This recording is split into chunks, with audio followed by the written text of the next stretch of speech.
ബി.ജെ.പിക്ക് ഇപ്പോൾ കഷ്ടകാലമാണെന്ന് തോന്നുന്നു. ലോക്സഭയിൽ കഷ്ടിച്ച് ഭരണം നിലനിർത്തി. യു.പി. ഉൾപ്പെടെയുള്ള ശക്തി കേന്ദ്രങ്ങളിൽ തിരിച്ചടി നേരിട്ടു. വാരണാസിയിൽ മോദിയുടെ ഭൂരിപക്ഷം കുറഞ്ഞു. അമേഠിയിൽ സ്മൃതി ഇറാനി പരാജയപ്പെട്ടു. ഇപ്പോഴിതാ മഹാരാഷ്ട്രയിൽ നിന്ന് വരുന്ന വാർത്തകളും പാർട്ടിക്ക് സന്തോഷം നൽകുന്നതല്ല. മഹാരാഷ്ട്ര നിയമസഭയിലേക്കുള്ള ഉപതെരഞ്ഞെടുപ്പിൽ ബി.ജെ.പിക്ക് തിരിച്ചടി നേരിട്ടു. തിരഞ്ഞെടുപ്പിൽ ശിവസേന 2ഉം ബി.ജെ.പി 1 സീറ്റും നേടി. മുംബൈ ഗ്രാജുവേറ്റ്സ്, മുംബൈ ടീച്ചേഴ്സ് മണ്ഡലങ്ങളിലാണ് ശിവസേന വിജയിച്ചത്. മത്സരിച്ചതിൽ കൊങ്കൺ ഗ്രാജുവേറ്റ്സ് മണ്ഡലം മാത്രമാണ് ബി.ജെ.പിക്ക് നേടാനായത്.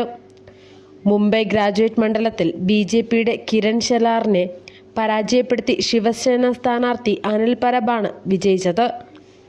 പരബ് 44,784 വോട്ടുകൾ നേടിയപ്പോൾ ഷെലാറിന് 18,772 വോട്ടുകളാണ് ലഭിച്ചത്. മുംബൈ ടീച്ചേഴ്സ് മണ്ഡലത്തിൽ ശിവസേനയുടെ ജെ.എം. അഭ്യങ്കറാണ് വിജയിച്ചത്.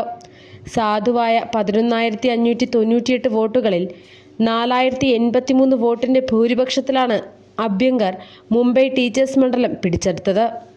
കോൺഗ്രസിലെ രമേഷ് കീറിനെ പരാജയപ്പെടുത്തിയാണ് കൊങ്കൺ ഗ്രാജുവേറ്റ് സീറ്റിൽ ബി.ജെ.പിയുടെ നിരഞ്ജൻ ദാവ്ഗരെ വിജയിച്ചത്. ദാവ്ഗരയ്ക്ക് 1,00,000-ലധികം വോട്ടുകൾ ലഭിച്ചപ്പോൾ രമേഷ് കീർ 28,500 വോട്ടുകൾ മാത്രമാണ് നേടിയത്. മുംബൈ ഗ്രാജുവേറ്റ്സ് മണ്ഡലം, കൊങ്കൺ ഗ്രാജുവേറ്റ്സ് മണ്ഡലം, മുംബൈ ടീച്ചേഴ്സ് മണ്ഡലം, നാസിക് ടീച്ചേഴ്സ് മണ്ഡലം എന്നിവയിലേക്കുള്ള ദ്വിവത്സര തിരഞ്ഞെടുപ്പ് ജൂൺ 26-നാണ് നടന്നത്. സംസ്ഥാനത്തെ ഉപതെരഞ്ഞെടുപ്പിൽ എൻ.സി.പിക്കായി ശിവസേനയും കോൺഗ്രസും വിട്ടുവീഴ്ച നടത്തിയിരുന്നു. പരസ്പരം സീറ്റുകൾ വിട്ടുനൽകിയാണ് ഇന്ത്യ സഖ്യത്തിലെ മുന്നണികൾ ഉപതെരഞ്ഞെടുപ്പിൽ മത്സരിച്ചത്. എൻ.സി.പി ശരത് പവാർ പക്ഷത്തിനു വേണ്ടി കൊങ്കൺ ഗ്രാജുവേറ്റ്സ് മണ്ഡലത്തിൽ നിന്ന് കിഷോർ ജെയിൻ്റെ നാമനിർദ്ദേശ പത്രികയാണ് ശിവസേന പിൻവലിച്ചത്. നാസിക് ടീച്ചേഴ്സ് മണ്ഡലത്തിലെ സ്ഥാനാർത്ഥിത്വത്തിൽ നിന്ന് കോൺഗ്രസും പിൻവാങ്ങിയിരുന്നു. ലോക്സഭയിലെ തിരിച്ചടിക്ക് പിന്നാലെ ഉപതെരഞ്ഞെടുപ്പിലും തിരിച്ചടി നേരിട്ടത് ബി.ജെ.പിയെ അമ്പരപ്പിച്ചിട്ടുണ്ട്. ലോക്സഭയിലേക്കുള്ള 48 സീറ്റിൽ 30 സീറ്റും ഇന്ത്യ സഖ്യം നേടിയപ്പോൾ എൻ.ഡി.എ സഖ്യം 17ലേക്ക് ഒതുങ്ങുകയായിരുന്നു.